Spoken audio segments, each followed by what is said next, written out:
Tere kõik head inimesed, mul on hea meel, et ma oleks siin. Mul on hea meel, et te olete vabal päeval leidnud aega siia tulla ja kõige rohkem hea meel on selle üle, et ma näen siin mehi. Et minu loengutel käivad naised ja 1 või 2 meest ja tavaliselt vanemad inimesed. Täna ma näen siin palju mehi. Et ma tänan Saale Karedat ja kõiki tema taustajõudusid, keda ma ei tunne veel ja ei ole kohtunud, et selline kohtumine meil teoks sai. Ja kuna mul jääb natuke vähem aega, kui mul ette oli nähtud, kuna läks üle aeg, siis ma alustaksingi loenguga, mille teemaks on täna energia. Ja veel kord teile suur tänu selle eest, et teie olete mu raamatud edetabeli tippu viinud, sest mina ju neid sinna viia ei saaks. Energia on meie ümber igal pool. Te kõik teate, et kui energiat on kõik hästi ja kui energiat ei ole, siis on viletsasti. Aga ikkagi on nii, et kui me räägime meditsiinis energiast või mina räägin või ma küll meditsiiniringkondade ette ei pääse, aga kui tahaks sellest rääkida, siis on ikkagi küsimus selles, et siis oled natuke imelik. Et inimene nagu oleks väljaspool energiat. Ja ometi me kõik õpime ülikoolis füsioloogiat, biokeemiat, kus õpetataksegi keha energeetilisi protsesse, keha ainevahetust, seda, kuidas keha toodab energiat, kuidas me saame energia kätte ja mis juhtub siis, kui me ei saa energiat kätte. Energia on siis terve olemise ja ise tervenemise võti. Kõik meie ümber on energia. Teie toodate seda pidevalt, te sööte ja joote selleks, et toota energiat ja taas toota oma keha. Sest ma arvan, et keegi teist ei arva, et te sünnite siia ilma ja need samad rakud, kuni nad ükskord surevad, te suretegi nende samade rakkudega või ma tooks sellise näite, et teie olete süüdi, tihti öeldakse arstile, et minu isa suri kopsuvähki, sest te ei ravinud tal noorest peast välja kopsupõletikku. Et selliseid hukkamõiste arstidele võib väga palju leida, aga ometi meie rakud uuenevad pidevalt kogu aeg.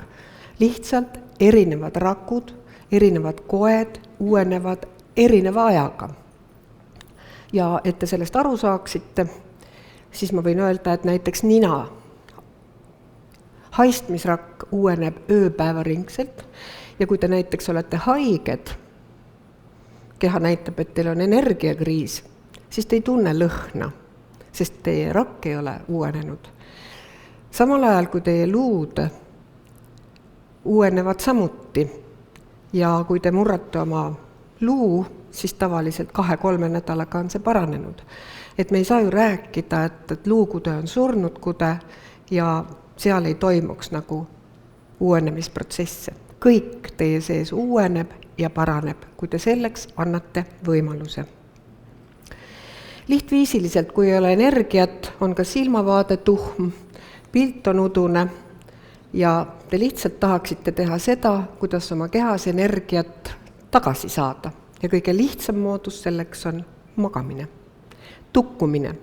Kehale taas võime anda ennast taas toota. Energia tootmine kehas on keeruline protsess.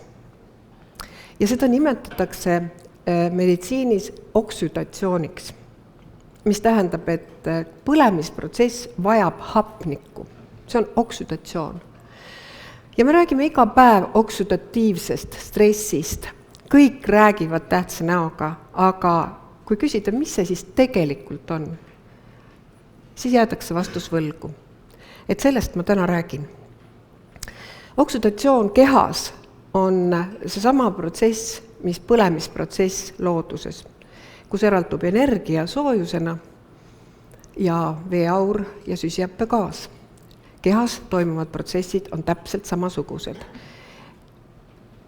Teil eraldub vesi, mis siis kehast eemaldatakse hingamise, urineerimise, seedetrakti, naha kaudu ja CO2 ehk happeline süsihappegaas, mis on lõpp-produkt ainete põlemisel kehas, hingatakse välja. Kui teil ei ole kehas piisavalt hapnikku, siis hakkab teil hingeldus, sest te automaatselt lülitavad tööle teie kopsud, sest vere kaudu antakse märku, et teil on vaja rohkem hapnikku ja rohkem vaja välja viia süsihappegaasi. Ma nüüd küsiksin teie käest veel kord, ma olen 15 aastat seda lugenud ja mulle tundub, et ikkagi inimesed ei ole veel mõistnud ja loodan, et meie seas siiski mõni inimene on, kes ütleb mulle, millisest elemendist keha saab energia. Jah, ma kuulsin õiget vastust, aitäh, vesinikust. Vesinik on see imeaine, see aine, kust keha on võimeline endale saama energia. Ja kui keha saaks kõikidest nendest toitainetest, millest ta on võimeline energia saama, korraga selle kätte, siis me oleksime ka ise vesinikpomm, me plahvataksime. Aga keha on üles ehitatud sellisel moel, et me saame temast tsükliliselt ja tasakesi kogu aeg neid aineid põletades ehk oksüdeerides. See tabel on tänase päeva kõige raskem, muus osas ma tegin lihtsa loengu. Ja ma püüan teile nüüd lahti rääkida selle piltlikult, mille kohta ikka ja jälle öeldakse, ma ei saa aru.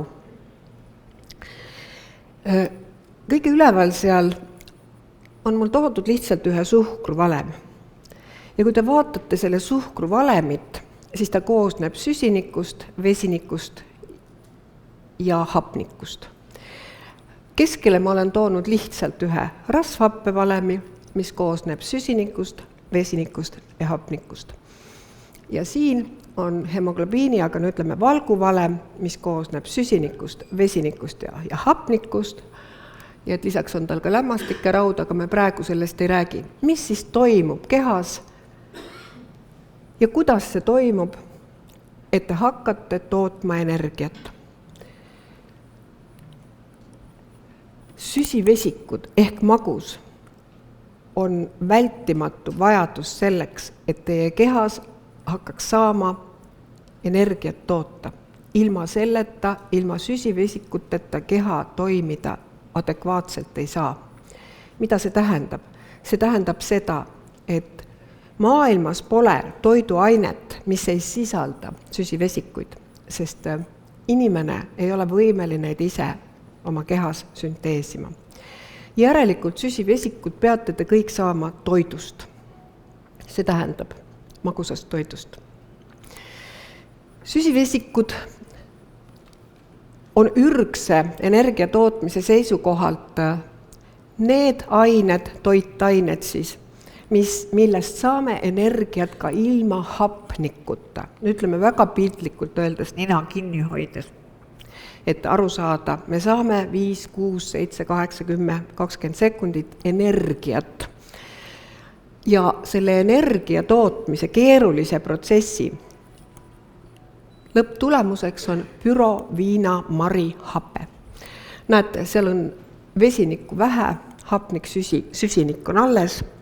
Ja nüüd see aine, püroviinamarihape, on vajalik, et teie keha lülitaks sisse teile palju olulisemad energeetilised ained, mis on rasvhapped, et hakata seda tsüklit, mida nimetatakse Krebsi, avastaja Sir Krebsi järgi Krebsitsükliks, hakata nendelt rohketelt vesinikaatomitelt võtma energiat elektronidelt. Rasvad on kõige energiarikkamad ained kehas. Nüüd, milles tänapäeval probleem on? Probleem on selles, et me liialdame suhkruga. Ta on magus, ta on meile meeldiv. Magusa maitse on kohe keele otsas ja meile meeldib see. Me saame kohe energeetilise läksu ilma hapnikuta, meil on hea olla, aga keha ei jõua sellise suhkru koguse juures seda rasvade ainevahetusse üle viia ja tekib piimhappe. Te näete, ta võtab, ta on nagu vesiniku reservuaar, ta võtab kehast tagasi neid happelist vesinikku, et te ei oleks nii happelised. Ja hakkab selle piimhappega nüüd toimetama oma kehas, et väljapääsu leida, mida teha. Ta viib maksa verega, maks hakkab uuesti sünteesima teile uusi suhkruid, glükogeeni, glükoosi. Ta viib nad kudedesse, kus ta muudab nad milleks? Rasvaks. Sest happelised ained kehas hakkavad teid kahjustama. Sidekoerakud on koht, kuhu keha paneb rasva sisse kõik oma happelised ained, mis pole kasutust leidnud ühel või teisel põhjusel, millest me hiljem räägime. Sest vastasel juhul võiksime me ka paugu pealt surra. Kui veri läheb nii happeliseks või kude või rakk, siis nad hakkavad hävima.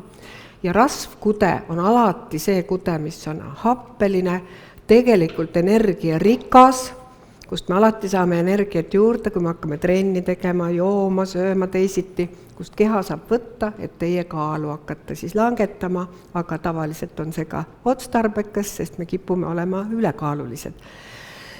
Et ülekaalulisus tekib siis liialdatud suhkrutest, sest suhkrute lõpptulem ainevahetuses on hape. Kas siis püraviinamari happe või piimhappe, see oma tähtsust, ta hakkab seda rasvkude selleks tekitama, et teie oleksite elus. Nüüd on ka selliseid juhuseid, kus inimene ei saa süsivesikuid juurde mingil põhjusel. Näiteks väga raskete haiguste puhul, kui laps või keegi ei võta süsivesikuid, ei joo mahla või raskete pikkade maratonide puhul sportlased, et nad ju joovad juurde suhkruid, magusat vett selleks, et suhkrute limiit ei ole nagu rasva limiit kehas suur, sest suhkruid ei leidu kehas mujal laona kui maksas, lihastes ja kindlas koguses veres. Ja selleks, et me ära ei sureks ka 50 kilomeetri sõidu peal, siis on võimeline keha valkudes tegema süsivesikuid, et me jääks ellu ja suudaks selle koormuse ära kanda. See pole hea tee, sest valgud on tavaliselt meie lihaste ülesehituslik materjal, signaalained, hormoonid, mis tõttu see on alati ei tohi kesta kaua. Ja kui valke hakatakse lammutama, siis arstid leiavad seda lämmastikühendite tõusuga verest ja uriinidest, nii et kaudsed meetodid aitavad meil siis selgeks teha, mis tegelikult organismis toimub. Kas teil on mõni küsimus selle kohta järsku siin? Et ma täna väga sügavale ei suuda minna, aga põhimõtteliselt on see energia tootmisprotsess, milleks on siis vajalikud suhkrud, edasi rasvad, ja valgud on nagu teisejärgulised. Ja neid pidevalt tsükliliselt siis töödeldakse nii, et keha saab nendest kätte oma energia. Ja see energia pannakse kehas fosforrikastesse ühenditesse nagu adenosiin-trifosfaat ja koonisiin-trifosfaat, mis siis kogu aeg töötab teie kasuks. On see siis füüsiline koormus, vaimne koormus, kui te ka magate, siis ta kasutab seda ülesehitamiseks. Ja miks me suhkruga liialdame, on põhiliselt see, et te ei tea, kus on suhkrut sees nii palju. Kahjuks on see, et ma ju tean enda järgi, et veel 10 aastat tagasi mul oli kangesti paha olla, ma tean, et ma olin kohutavalt happeline, suu, kõik iiveldas, kõrvetised, raske eluperiood oli. Ja siis ma läksin, ostsin kohupiima ja sõin, mõtlesin, et äkki see aitab magusat kohupiima. Ja kui mina olen nii kaua nii rumal olnud, siis on kindlasti neid inimesi veel. Nii et peidetud magus on see, mis meid praegu haigeks teeb. Ja selleks, et te nüüd aru saaks, et meil ei ole toiduainetega ju probleeme. Meil on poed, letid, toite täis. Aga me oleme ikkagi haiged, vaimselt, füüsiliselt. Meil diagnoositakse haigusi, mida maailm pole kunagi varem näinud. Diabeedid, kõrgvererõhuhaigused, infarktid, insultid, noored lapsed on juba haiged.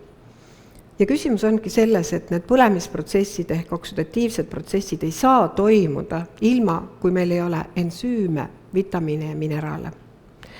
Ja siin ongi probleem,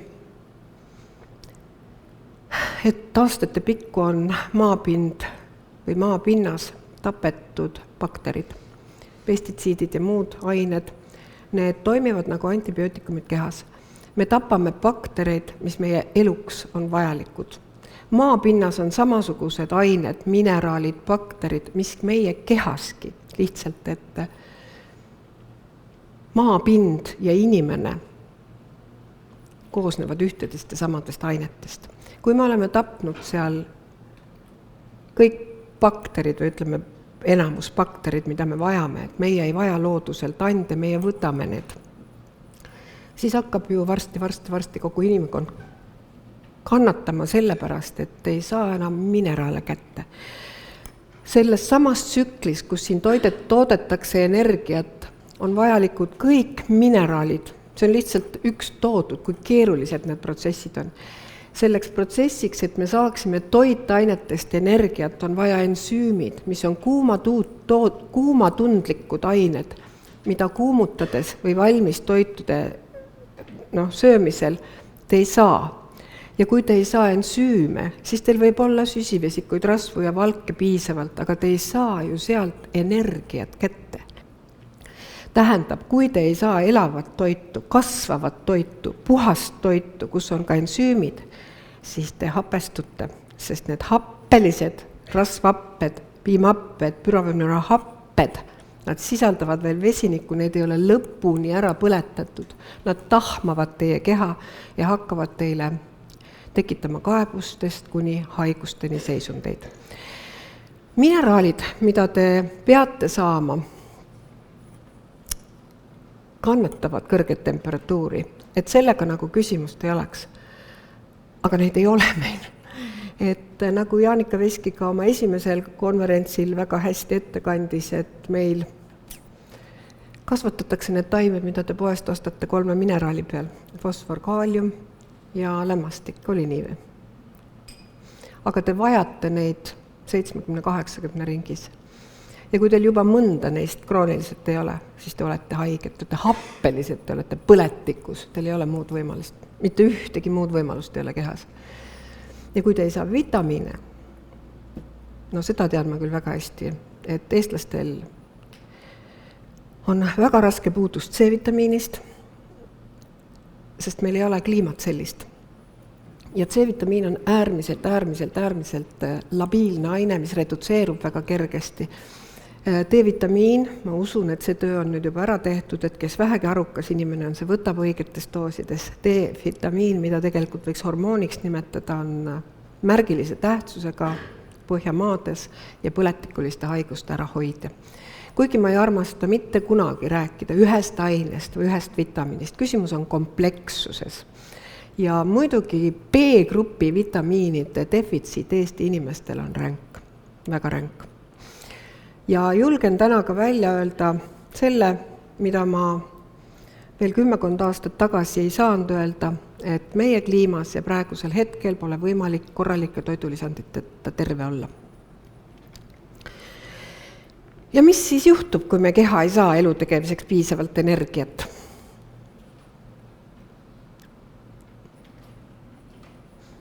Ärge kartke, öelge midagi. Siis hakkab teil ka kõik liikuma peas. Kui me nüüd ei saa oma energiat kätte nendest ainetest, kus vesinik oli see põhiline, süsinik on nagu karkass, hapnik, vesinik ümber, hapnikku kasutatakse nendest ainetest, hapnikku saame kogu aeg keskkonnast. Aga vesinik pole ära kasutatud, sest mingitel põhjustel me ei saa piisavalt hapnikku, on see siis liiga füüsilist palju, liiga palju vaimset koormust, me ei saa teda kätte, ei ole ensüüme, ei ole mineraale, protsess ei toimi. Siis me hapestume. Kui kehakoed nüüd hapestuvad, ehk siis teil on kudedes liialt vesinikjoone, neid aineid, mille sees veel on vesinik, on see mõistetav. Ta ei ole süsihappegaasiks veeks suutnud ennast oksüdeerida, siis ongi see, mis toimub ja mida te peaks aru saama ja millele on ka mu raamat pühendatud, et teie immuunsüsteem on see kõige vägevam keeruline süsteem, mis hakkab teid ründama happelisuse vastu kõikides kudedes. Teil tekivad põletikulised haigused. Need on kõik haigused. Kõik, mida te tunnete. Mitte ühtegi ei ole. Võib-olla keegi oskab öelda, mis ei ole põletikune haigus.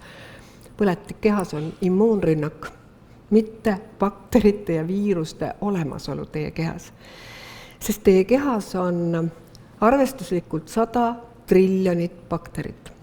Bakter on inimese alge, sellest me oleme arenenud ja mida rohkemate bakteritega te elate, seda tervemad te olete. Mida rohkem te neid tapate endas, desinfitseerite ennast ja oma keha, seda haigemad te hiljem olete. Ühesõnaga, põletik on immuunrünnak. Ja mis siis selle energiakriisini meid viivad? Need ongi põhjused, ma tõin lihtsalt suvaliselt välja, emotsioonid, kiiritus, elektromagnetiline kiirgus, ravimid, temperatuuri muutused, kui te peate liiga kaua külmas olema või liiga kaua kuumas olema, toit, keskkonnareostus, keemilised ained ja siis loomulikult ka massiliselt kehasse sattunud viirused, bakterid või seened, massiliselt. Kõikide nende nii-öelda stressorite peale, neid võib veel palju siia üles lugeda, reageerib keha alati ühtemoodi. Immuunrünnakuga, tekitades põletikku. Ma toon ühe lihtsa näite, et aru saaks. Kui te lõikate noaga kätte sisse, siis on valus, keha reageerib ja 5-6 tunni pärast on see koht paistes, punetav. Seal on põletik, punetus, turse ja valu. Järgmiseks hommikuks on see haavaservad natuke laiali, kohevad. Kas te võtate antibiootikumi? No ma arvan, et ei võta. Immuunsüsteem asus tööle, et tekitada põletik ja hakata parandama seda.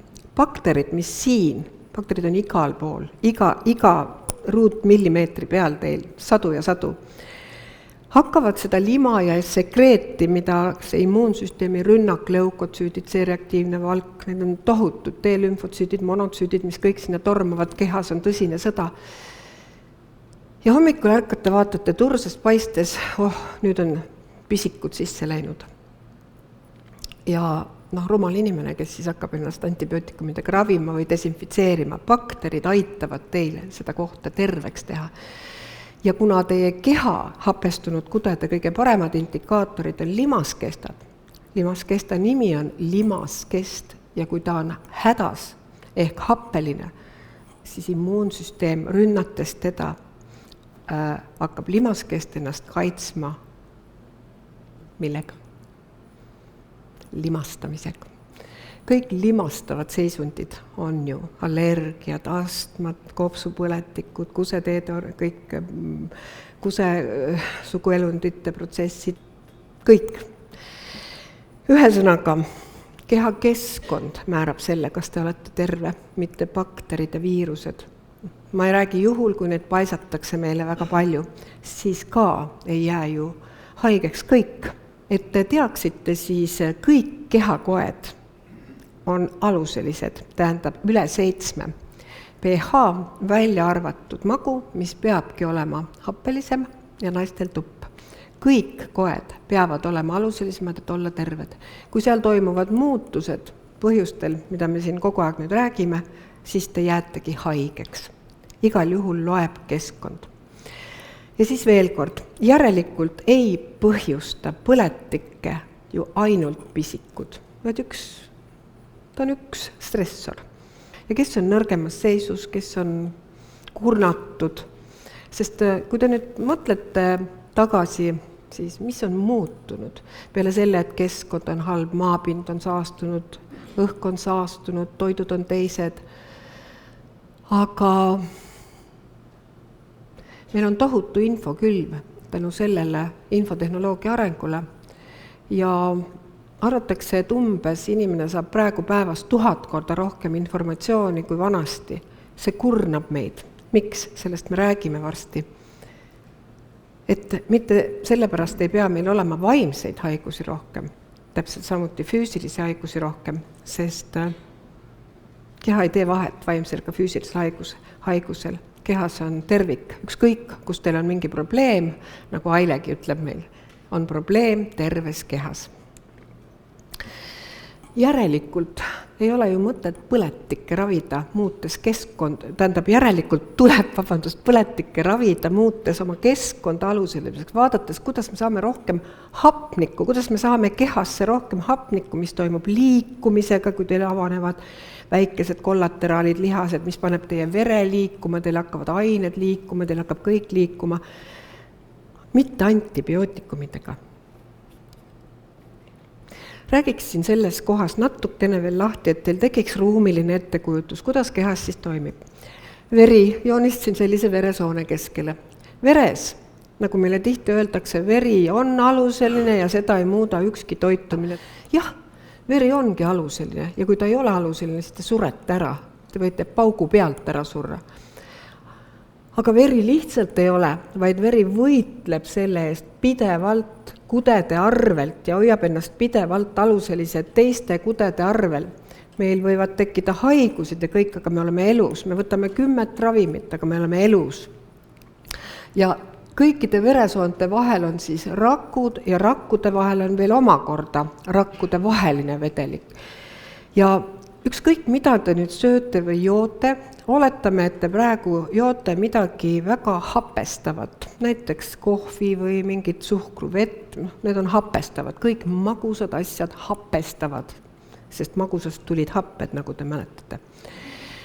See läheb teile kõhtu, seedetraktist imendub verre ja veri saab endale lahmaka happelisi aineid. Veri käib teie kehas ringi, mis te arvate, mitu korda minutis umbes? 2-3 korda tegelikult käib ta minuti jooksul keha läbi, aga nagu 4 minutit võib selles mõttes olla, et ta ei jõua nendesse peentesse kohtadesse, aga et ütleme, et väga jämedalt on nii võetud. Ja nüüd on niiviisi, et see veri läheb südamest, eks ole, oletame kopsudesse, läheb kehasse, sealt tuleb tagasi, jõuab jälle, teeb südamest tiiru, ma ei hakka teile neid pikalt rääkima, jõuab jälle kehasse ja esimesena võtab iga verest endale verd endale süda ise, pump. Ja kui see veri nüüd mingil põhjusel ei ole jõudnud kudedes ära normaliseeruda, siis süda hakkab teiega rääkima, pekseldes, vahelööke tehes, rütmist välja minnes ja äärmustel juhtudel ka surmaga. Miks ta küll suri? Tal ei olnud ju midagi. Need ongi need funktsionaalsed asjad. Nüüd veri pidi kudedes kiiresti tegutsema, ta andis happed kudedesse, kõigepealt siis rakkude vahelisse vedelikku, kus on, näete, madalam pH, siis rakku sisse, kus on veel membraan ümber ja kaitse, siis veel sinna rakukesse sisse. Ja näete, et elu on nii seatud, nii osavalt on keha tehtud, et seal on happelisem, et rakud ei hakkaks hävinema, nad kannatavad rohkem seda happelisust. Aga veres me ei tohi. Veres hakkavad teil kohe hädad. Ja nüüd samas, kui te siis võtate aluselist, ükskõik on see siis aluseline jook või mingid hapud asjad, kus ei ole suhkruid palju, siis veri saab hakata kudedest neid happeid tagasi võtma ja rakkudes hakata seda energiat lõpuni põletama ja te hakkate tervenema. Aga kuna ma täna räägin üldist juttu, siis ma ei hakka sügavuti minema, aga ma siiski ütleks ühe asja ära. Et võtame ühe inimese, kes näiteks kaalub 100 kilogrammi. Siis inimese sees on 70-80% vett, ütleme, et täiesti vanast peast, kui inimesed enam ei joo 60% vett. See tähendab, et 100 kilogrammisel inimesel on siis kehas umbes 70 liitrit vett. Kõikides rakkudes ja igal pool. See jaguneb rakkudes, rakkude vahelisse vedelikku, veresoontesse lümfi. Ja kui te nüüd joote 1,5–2 liitrit päevas õiget soolakat aluselist vett, sest teie kehakeskkond on ju aluseline, üle 7. Ja ta on soolakas, sest rakud toodavad energiat tänu naatriumkaaliumi liikumisele läbi membraani ja tegelikult teie keha on ju elektriväli, te olete väli. Aga me ravime lihatükki. Me oleme väli, et siin ei ole ju kahtlust. Ja kui te nüüd tahate oma kehakeskkonda hakata muutma, tasakaalustama selleks, et terveks saada, siis juba siis, kui te hakkate jooma 1,5–2 liitrit õiget vett päevas, kulub ju selleks 35 päeva, et teil hakkaks mingigi paremus tekkima. Aga kui mina püüan inimestele rääkida või inimestele, kes ei ole seda teemat mõelnud ja vastutust enda peale võtnud oma tervise osas, siis nad ütlevad, et ma nädal jõin, aga midagi paremaks ei läinud, mind see ei aita. Ja loomulikult siis ikkagi on arst nagu paha. Et vesi on number 1, millest tuleb alustada. Ükskõik, kuidas te seda ei mõtle, see ei ole võimalik. Ja kuigi Tartu arstiteaduskonnast saadeti mulle kiri, et vesi ei ole oluline inimese tervistamisel, siis ma siiski arvan, et ta on oluline. Et ärge siis kuulake neid, kuulake mind. Et ühesõnaga, et vesi peab olema õige. Selles on küsimus, et kui me joome tavalist vett, mis on, ütleme, et Tallinnas ta on minu meelest happelisem tunduvalt ja kui te teda kogu aeg sisse joote endale ja seda aluselist keskkonda kogu aeg halvemaks teete, siis te ei saa ju terveneda. Teile tundub, et te joote, te teete kõiki, aga te ei tervene. Aga kui te teete sellise keskkonna oma veest, nagu teil ta sees on, 0,9% soolasusega, teil on vaja kõiki mineraale, aga väga tähtsad on naatrium, kaalium, magneesium, kaltsium ja need bikarbonaatidena ehk siis naatrium, vesinik, karbonaat on sooda. Aga magneesium, kaalium ja kaltsium, vesinik, karbonaadid on teie luusoolad. Ja kui te olete pidevalt happeline, te sööte palju magusat, ei maga korralikult, ei liiguta ennast ja teil on juba palju kaebusi ja teie esimene kaebus on alati, mul ei ole energiat, ma olen väsinud ja ette midagi ei võta, siis te jääte haigeks. Aga ka haigustest saab terveneda. Ja kui minu käest inimesed küsivad, et kaua ma nüüd seda vett pean jooma, ma olen juba 2 nädalat joonud, siis ma küsiks, et kaua te neid ravimeid võtate, mis teil sellel hetkel kästi, et vererõhk oli sellel hetkel kõrgem, et teie kolesterool oli sellel hetkel kõrgel põhjusel, et te ei olnud joonud või teil oli D-vitamiin madal, siis nad ütlevad elu lõpuni kästi võtta. Aga miks te siis ei joo elu lõpuni? Miks te siis kardate seda asja, mis on geniaalne, lihtne ja kõigile kätte saadav? Et kui üks päev üks kirjutas Facebookis jälle, et Raudsikul on maru ja äriplaan, siis mina ei viitsinud sellele vastata, aga tõesti keegi, võib-olla oli siit ka teist, keegi kirjutas, jah, tal on tõesti hea äriplaan, kus pool teelusikatäit soodat ja 2 soolatükki õudselt palju maksavad.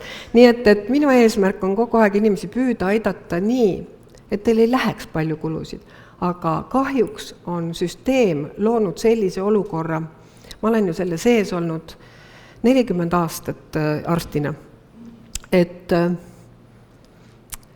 tasapisi hakkasid kõik alternatiivravid ära minema rahastamise alt. See, mida te ise maksate haigekassale, et saada ravimeid osta odavamalt. Mida te selle eest saate? Arstil käia, perearstil ilmselt tasuta ja ravimeid soodustusega. Aga need, mis teid tervendaksid, need igasugused alternatiivravid on kõik tasulised. Ja peavoolumeedias on ju hea siis öelda nende inimeste kohta, et nad on šarlatanid, kes võtavad raha inimeste käest. Aga kuidas siis saaks? Ma tegin 7 aastat vibroakustilist teraapiat ilma ühegi kopikata inimesteni ja sain aru, kuidas see aitab ja nüüd võtame 5 eurot, aga ikkagi oli ta väga kaua pinnuks silmas, et nagu ei peaks seda tegema, et ei tohiks nagu lapsi aidata. Nii, ühesõnaga siis veel kord, põletik on alati immuunrünnak, nagu ma ütlesin, ja kudede pH-st ehk siis vesinikjoonide kontsentratsioonist sõltub siis millistele bakteritele on elu hetkel soodsam. Katsuge sellest aru saada. Bakterid elavad teil igal pool ja igale koele on ka omased, just oma bakterid ja kui me neid nüüd antibiootikumidega mõjutame, et kurk on kibe või köhatate, siis veel kord põletikku ei tekita bakterid. Põletikku tekitab immuunrünnak, mis teeb teile valu, turse ja punetuse, ükskõik millises koes. Mis tõttu tuleb lasta kehal immuunsüsteemil lõpuni töötada, oma töö ära teha. Ja tavaliselt limaskestade haigused ongi 7-10 päeva kestmad, kui te olete võimeline seda üle elama. Et aga see on teie teha, et mõelge, et keskkonda muuta, mitte antibiootikumi sisse süüa. Keha vajab baktereid ja pidev steriliseerimine hävitab meid. Nüüd selleks, et veel kord aru saada väga piltlikult ja muidu ma räägin need süsteemid eraldi, aga et täna ülevaade tekiks, siis ma ütleks niiviisi, et kui te olete nüüd korrast ära keha seisuga happeline, siis mis siis toimub? Teie luud hakkavad, nagu ma ütlesin, loovutama aluselisi soolasid, millest nad koosnevad. Need on bikarbonaadid, naatrium, kaalium, kaltsium, magneesium, aluselised bikarbonaadid hakkavad tulema kehasse, kudedesse, verre, et neutraliseerida neid happeid, mis teil jäi selle elukorralduse tõttu, nagu te hetkel olid teil tekkinud. Luud hõrenevad. Luu hõrenemine on pikaajaline protsess, mis ei juhtu aastaga, 2 kohe. Aga luu hõrenemist on tänapäeval väga palju juba lastel, sest nad lihtsalt söövad ja joovad liiga palju magusat. Luu ei valuta. Luukoes ei ole valulikke või retseptoreid, mis valu annaksid, aga luu ümber on nii-öelda periost ehk kile, mis on valulik. Ja sellest periostist kasvab ka luu ja kui me oleme täiskasvanuks saanud, siis põletik periostis on valu. Jooksmisel põrutavad inimesed oma säärt, ütlevad säär valutab, see on periosti valu ja seda nimetatakse põletikuks, periostiit. Kui teil on õlavalu, siis teil on ka periost tihti valus. Kui teil on siin epikondüliiti põletik, iit on alati põletik, siis on ka periosti valu, kuhu lihas kinnitub. Ja kuna need valud tulevad tihti just liigestuvate pindade juures, kuhu lihased kinnituvad, siis me ütleme, et liiges on haige. Aga liigese sees iseenesest valulikke struktuure ei ole, et kõhr ka ei valuta ja tal ei ole veresooni ega närve, aga kõhre hävimine happelises keskkonnas muudab meie nurkasid ja hakkab meile lihaspingeid andma tervesse kehasse. Kui teie keha on pikka aega happeline, siis lihas annab teada, kes teab millega. Valuga. Happeline keskkond on energeetiliselt aktiivne keskkond, mis tähendab seda, et lihas kontraheerub ja ta ei saa lõõgastuda, sest tal on palju happelisi aineid sees. Mis siis sportlased teevad? Tavaliselt kerge aeroobse treeningu, mis tähendab, te saate hapnikku nii palju, kui te kogu aeg vajavad. Te ei lähe ju uut maratoni tegema nende haigete lihastega. Inimene vajab enda taastamiseks puhkust, rahu, und, hingamisharjutusi, õiget toitu ja loomulikult aluselist mineraliseeritud vett. Seedesüsteem, kui te olete tasakaalust väljas, annab väga lihtsalt teada. Seedesüsteem on avatud süsteem suust ja tagant. Kõigepealt happeline keskkond seedetraktis ei ole põhjustatud H-kloorist. Nagu ma olen ise eksinud, tunnistan oma esimeses raamatus, et ma ütlesin, et stressi puhul tõuseb H-kloori süntees, ei tõuse. Seedetrakt annab teada kõigepealt leebelt kõhukinnisusega. Ta ei saa seedida, ta ei too välja, tal on midagi halvasti. Teiseks iiveldusega. Mitte ühtegi muud põhjust iivelduseks inimesel ei ole, kui seedetrakti liigne happelisus, mis tegelikult on bikarbonaatide puudus, kui te nüüd raamatut loete. Juba raskem ja räigem moment on kõrvetised, mis hakkavad üles tulema ja see ka ei ole H-kloorist, sest H-kloor tekib seal ainult valguliste ainete söömisel. Ta ei teki ilma, ta on valkude lammutamiseks vajalik. Ja kui me oleme happeline, siis ei suudeta ka H-kloori piisavalt toota ja meil on hoopis alahappesus, aga me ravime H-kloori sünteesi takistavate ravimitega. Ja ekstreemsel juhul siis annab seedetrakt teada oksendamise ja kõhulahtistusega. Ta puhastab ennast, teeb ennast korda. Ja kui te olete kaua happeline, siis loomulikult hakkavad teil olema kõhulahtisused.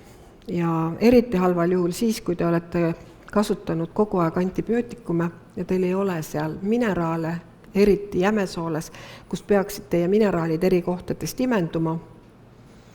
Happelised ained kuhjuvad igal pool. Osad koed on väga tundlikud, osad kannatavad kauem. Mis kellelgi tekib, see on individuaalne, mitte geneetiline. Need ei ole geenihaigused. Selle sama happelisuse ja vale keskkonnaga mõjutame me oma geene. See on epigeneetika. Geenihaigused on olemas, aga need on need, kus meil on juba toimunud muutused geenis ja me kanname neid edasi. Aga kõrgvererõhu, tõbi, astma, allergiad, need ei ole geneetilised haigused, samuti diabeet, need on elustiili haigused. Närvisüsteem annab teada teatavasti siis närvisüsteemi kaudu paresteesiad, tundlikkuse häired, igasugused valud ja veresoonkond siis sellega, et happestunud sisekest hakkab veresoontel siis kahjustuma.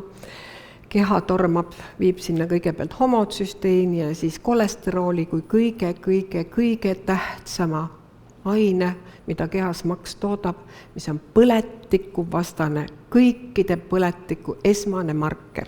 Kui teil on kolesterool kõrge, siis tavaliselt olete te tasakaalust väljas. Kolesterool tõstab ennast ja selle üks peamisi põhjus on D-vitamiini puudus meie kliimas. Ja arterites hakkavad tekkima siis muutused, mis viivad meid arterite ummistuseni kuni infarktideni. Liighappeline keha siis hakkab enda kaitseks rasvkude moodustama. Nii et kõik, kes me oleme ülekaalulised, oleme me happelised, midagi pole teha ja kui te hakkate ennast korda viima, ükskõik siis mis keegi, kellel siis midagi valesti elus on, siis te hakkate ka kõhnuma, sest keha hakkab kasutama teie rasva energiaks. Ja et limaskestad, siis ma ei hakka midagi üksikult rääkima, on siis teatavasti, nagu me rääkisime, happesuse indikaatorid teile ja tuttavad pildid kõik. Et kahest asjast siin räägiks, et ninakann on üks super asi, kas keegi on näinud, kasutanud? Super. See on niisugune kõige lihtsam ja geniaalsem asi, mis on meditsiinis leiutatud, need on ninakannud, eriti lastel. Ja mul käiski hiljuti üks väga armas poiss oma emaga 8-aastane, kes pidi minema mandlilõikusele. Mandlid olid tal suhteliselt heas korras, aga tal oli kogu aeg on kurk nagu natuke punakas, natuke niisugune väike põletikuline protsess ja köhatab kogu aeg ja nina kogu aeg siis tatine. Et kas ikka oleks vaja. Aga et siis sai vaadatud, et tal oli limaskest turses ka tekib selline nasaalne hääl, kui teil on siin turse vajalik. Ja lõpuks see limaskest, mis seal on turses, ka ju limastab rohkem ja siis jääb siia sisse meil selline protsess, mis hoiab seda immuunsüsteemi kogu aeg üleval ja ei lase nagu paraneda täielikult. Ja siis poisile näitasin ära selle kannuga loputamise ja nädala aja pärast helistas, et tal ei ole enam nohu ega limaeritust ja kurk on korras ja kõik on hästi. Ja kuna nina ja tursed hoiavad, siis ei lase õhutada sisekõrva, sest siit kaudu käib see, siis tekivad kõrvavalud, kus tekib põletik. Need ei ole bakteritest, need on keskkonnamuutusest, et hapnikku ei saa juurde. Täpselt samasugused protsessid võivad ka kopsukoes tekkida, kus on alveoolid, seal on see koht, siis need viimased siin all, kus toimub ühekihiline see endoteel, kus toimub siis hapnik sisse, süsihappegaas välja ja ka seal sees on limaskest. Ja kui te olete happelised, siis ka see limaskest hakkab limastama. Te ei saa enam gaaside vahetust, seal ei saa toimuda enam gaaside vahetust. Ja seda kohta siis nimetatakse teil, kui teete röntgeni kopsu põletikuks, seal on lima sees. Ja nende põhjus ei ole bakterid, vaid happeline keskkond. Et tegelikult kopsupõletik ei ole infektsioon, haigus, aga seal on bakterid küll, sest nad hakkavad lima vedeldama, et te saaks, nad toovad ripsepiteel, toob ta üles, et te saate siis siin kõris selle välja köhida ja puhtaks. Aga et ma pean siiski natuke rääkima, mul veel aega õnneks on, et need olid see oli nagu meile ainevahetuslik pool. Aga ma usun, et kõik, kes siin koos on juba väga-väga valgustatud inimesed, et meie ajul on siiski ka väga tähtis osa meie elus. Ja kui see uus aju ehk see ajukoor, mis seal peal on seotud meie mõtlemise, tahtlike liigutuste, tähelepanuga, keskendumisega, inimeste vaheliste suhete korraldamisega, moraalse käitumisega ja valveaju pärssimisega. Rohkem ma sellest ajust ei räägi, aga ma vaatan nii. Nüüd ongi nii, et selline on teie aju.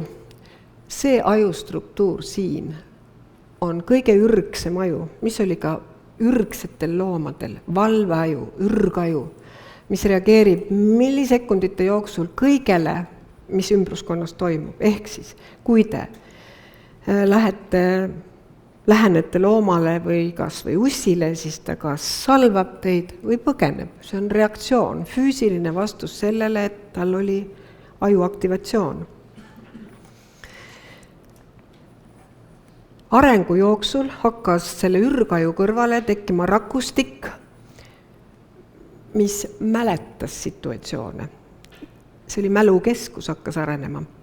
Mälukeskuse puhul on see, et miks ta oluline oli, et kui meil oli situatsioon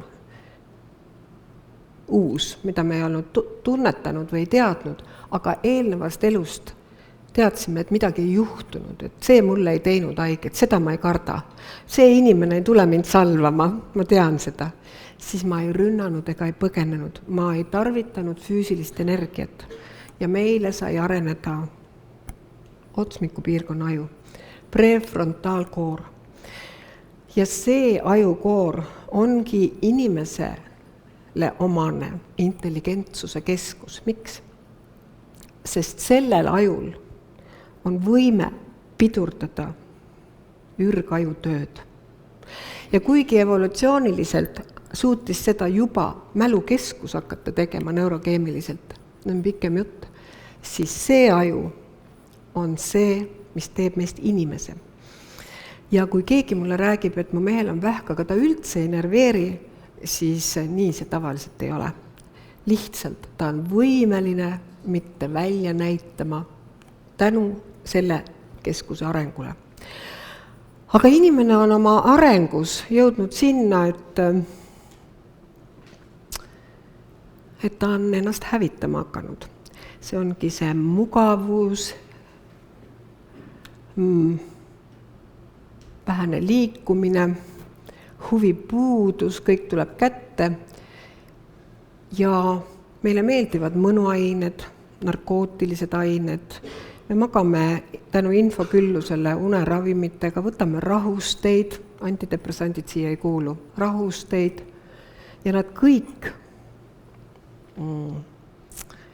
pidurdavad selle ajutööd ehk hakkavad hävitama selle ajutööd, mis tähendab, et pidurdus ju sellele alumisele ajule ju väheneb. Ehk me hakkame nagu loomaks rohkem muutuma. Et kui teie lähete koju ja teil on koer, kellel sellist aju ei ole, eks ole, tal on madalamalt tuleb, siis ta limpsib ja hüppab ja kargab ja haugub teile, aga teie ju oma sõpra või isa ei võta nii vastu.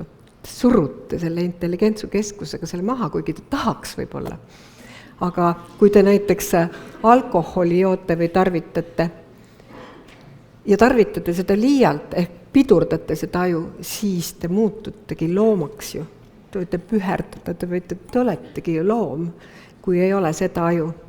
Ja see on ka Alzheimeri tõbi. See on ka see, et seda aju tuleb hoida.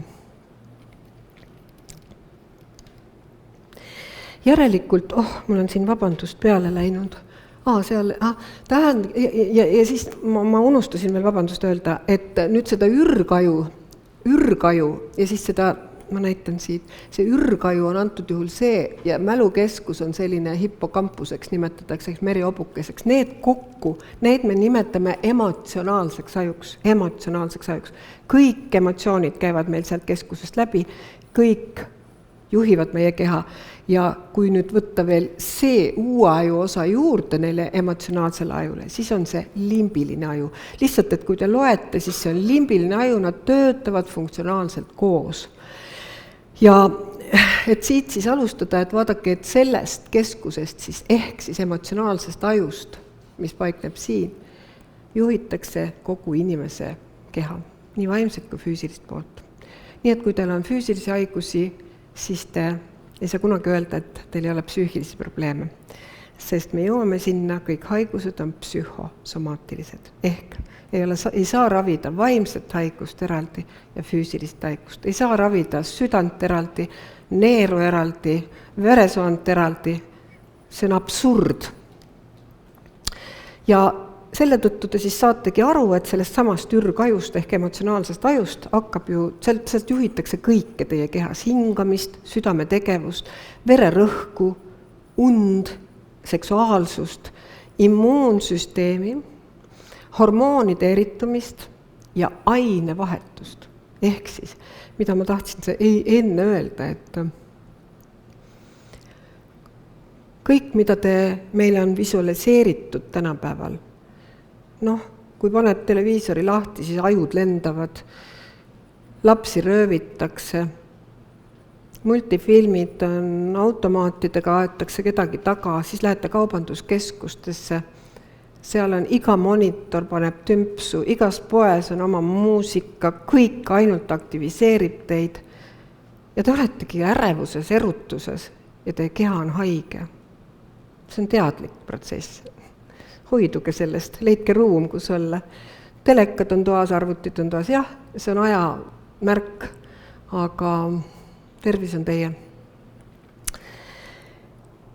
Ja nii palju siis veel ütlen, et mul on natuke aega veel, et emotsionaalsest ajust siis ehk siis sellest teadvuse all olevast ajust ehk alateadvusest, mida te teadvustada nagu saate ja võite õppida ja võite ka alateadvust mõjutada, kui te seda õpite tegema. Aga sealt algab siis meil närvisüsteem, mida ütleme minu meelest Hiina meditsiinis nimetatakse yin ja yang, aga lääne meditsiinis siis sümpaatiline ja parasümpaatiline närvisüsteem. Ja need ongi autonoomse närvisüsteemi osad, mis tähendab, et nad toimivad teie tahtest sõltumatult. Ehk siis, kui te ehmatate, siis teie süda hakkab taguma. Te ei saa öelda, nüüd saab öelda, aga see on teine teema. Kui me saame oma alateadvuse peremeheks, siis oleme me oma tervise peremehed. Sümpaatiline närvisüsteem prevaleerub inimesel kogu aeg. See on see võitluse pool, see on see pool, mis on valmis selleks, et te kaitsete ennast. Ja ma ei hakka üksikasjaliselt siin midagi rääkima, aga ma lihtsalt ütlen, et aru saaks. Ükskõik, milline stressor teile toimib, ükskõik. Kas või halb sõna, ükskõik. Kõik toimub ühtemoodi. Ei ole vahet bakteril, naelatorkel, sõnal, kiirgusel, kõik toimib ühtemoodi. Ja kui ülevalt alla hakata vaatama, silmapupillid laienevad. Te näete kaugemale. Ja kui keegi avaldab teile armastust ja pupillid on kitsad, siis tal ei ole seda tunnet. Stress on kirg, armastus, see teeb silmad suureks, sügavaks, te näete tema hingepõhja. Sülge enam ei toodeta, suu kuivab, sest me ei suuda taastada, sülge ei toodeta. Ma alati, kui ma esinen, ma ei karda üldse, aga suu ikka kuivab. Edasi. Mis siis veel öelda? Kopsud me hakkame kiiremini hingama, süda hakkab taguma, veresooned, need kollateraalid, et see pilt mulle kohutavalt meeldib, sest paljud inimesed arvavad, et veresooned on niiviisi lihtsalt, et nad ei kujuta ette, milline võrgustik inimesel on, ükskõik kuhu te torkate naelaga hakkab verd jooksma. Ja need enamus, need kauged kohad on kinni ju tihti. Ja sellest ongi, et kui te olete nüüd vähe liigute, kogu aeg probleemid, sest sümpaatiline närvisüsteem ahendab silelihaseid veresoontest, nad on kinni, nad jäävad tähtsatele organitele verd saatma siia, aga kauged kohad, jalad külmad, käed külmad, sinised. Ja kui te siis kas pinge lõpeb või füüsiline koormus lõpeb, siis need avanevad, sest tööle hakkab teine pool, see, mis meid tervendab, parandab, parasümpaatiline pool. Ja sealt hakkab teisse tulema neid happeid, mis sinna jäid. Ja teil on pea valutab, süda hakkab peksma, õhtul lähete koju, eedate pikali, tahaks magada. Iiveldus võib tulla. Kõik tagasilöögid. Ehk sellised tagasilöögid tekivad alati inimesel, kui nad hakkavad tervendama ennast. Sest te olete ju happeline. Kui te olete haige või teil on kaebused, siis teil on kogu keha ju korrast ära. Ja kui te nüüd alustate millegagi, et mis siis annab hapnikku, mis siis laiendab sooni, mis liikudes veresooned laienevad, te rahunete, magate. Inimene on loodud nii, et oma aktiivset energiat ta kasutab päeval, on see siis vaimseks või füüsiliseks tegevuseks, ja öösel ta puhkab, et kõike süsteeme taastada. Ja teine suur süsteem, mis aitab parasümpaatilist, või tähendab on parasümpaatilise närvisüsteemi esindaja, on uitnärv. Ja uitnärv kulgeb läbi diafragma, mis tõttu vabastavad hingamised, mis seda liigutavad, ongi tervendavad. Need ei ole mingid rumalad asjad. Nii et siis emotsionaalne aju, et me võime teda ka alateadvuseks nimetada, juhib siis kogu teie kehatööd, mis tõttu stressolukorrad avalduvadki kehaliste kaebustena. Ja kui te lähete arstile, siis teil juba arsti nägemisest võib rõhk kõrg olla.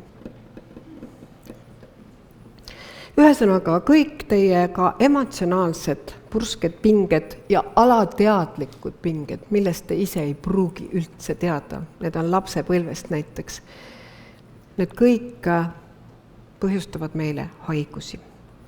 Ja ma olen ka oma eelmises raamatus kirjutanud, aga minu jaoks on siin markantne iseendal, et ma olin 15-aastane, kui minu tuttavad poisid mind pimedas koridoris ehmatasid, kui ma suusatamast tulin. Ja see oli nii kohutav tunne, mul on see siiamaani meeles ja ma ei julgenud 25 aastat ühtegi koridori minna, mis oli pime, mitte ühtegi. Kohe hakkas süda taguma ja ma ei saanud. Nüüd on see mul jumalapik ära läinud. Ja kusjuures naljakas on veel see, et kui te oma lastele mõtlete, nad ei julge teile seda rääkida. Miks ma ei julgenud seda rääkida, ma kodus ma ei tea. Ja kandsin seda. Niisuguseid asju on lastel kohutavalt palju. Neil ei ole veel kogemust elust. Mälukeskusest ei ole võtta veel midagi. Kogemus on see, mis annab intuitsiooni, mis annab meile võime midagi meelde tuletada või nagu käisest saada. Energiapuuduse tunnused on siin, ma ei hakka üles lugema, seal ei ole midagi lugeda, kõik tunnete, iga päev võib iga inimene seda tunda, aga kui ta selle ära tabab, siis ta lihtsalt hakkab midagi tegema. Kes siis oma emotsionaalse poolega, oma psüühikaga, kes füüsilise koormusega, kerge füüsilise koormusega, kes suurendab veetarbimist ja teeb selle vee enda keha jaoks õigeks, või kes siis hakkab õigesti toituma. Ma arvan, et pole vist mõtet siit lugeda rohkem, kõik on tuttavad asjad seal. Et saab veel. Ja laste käitumishäired on loomulikult erinevad täiskasvanutest. Ja kuna ma lastega olen selle vibroakustilise teraapiaga palju tegelenud, siis ma võin öelda, et neil on väga kergesti need asjad mööduvad, kui nad saavad mingisugust sellist ravi, mis neid nagu tasakaalustab. Et kõik need agressiivsused, käitumishäired, tõmblused, mitte tahtlikud, et need olid tõesti 10 korraga kõik kadunud, aga tänapäeval on laste pinged nii suured, et need ei lähe 10 korraga enam mööda, vaid üks mingi häire järgneb teisele ja me ei tea pingeid, mis lastel on. Me ei tea, kui nad näevad kõike, loevad kõike. Kõik nende käes on see, mida me ei teadnud, kas või seksuaalelu valdkonnas, et mida nad üldse mõtlevad, kui nad näevad selliseid asju. Et see on keeruline probleem.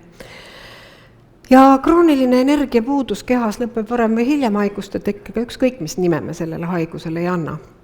Energiapuudus on kõikide haiguste algpõhjus, kõikide haiguste algpõhjus. Meil pole ühtegi haigust, mis teisiti kulgeks kehas, sest energiaprotsessid on niiviisi loodud. Järelikult on võitlus happesuse tõusuga võitlus terve olemise eest. Ja põletikke ehk siis kudede happesust tuleb ravida siis kudede aluselisemaks muutmisega. Ma korra vaatan, mis mul edasi on. Aluseliseks muutmisena ehk palju te nüüd haarasite, ma ei oska öelda, aga tegelikult haiguste põhjus ongi hapnikupuudus, mida me nimetame oksüdatiivseks stressiks. Koed ei saanud hapniku juures olekul, toitained ei saanud põleda lõpuni. Nendes keskkondades tekivad parasiidid, teistmoodi bakterid, mida me peame haigeks ja nii edasi ja nii edasi. Aga selleks, et te muutute happeliseks, on 4 põhjust. Kõigepealt siis see psüühika pool. Te peate leidma päevas mingi mulli enda jaoks, kus olema maa või õhu käes või mägedes või vees, ükskõik, kus te saate oma rahu endasse tagasi, mis ei küta teie kehale impulsse. Te peate kasutama aluselist ja mineraliseeritud vett koguses, mis ma ütlesin, 30 milliliitrit kehakaalu kohta, aga jõudma sinna aeglaselt. Soolana võiks kasutada roosat soola või üldse jämedaid soolasid, kus on palju mineraale. Mitte iialgi seda soola, mida meilegi keelatakse, naatriumkloriidi ehk rafineeritud lauasoola.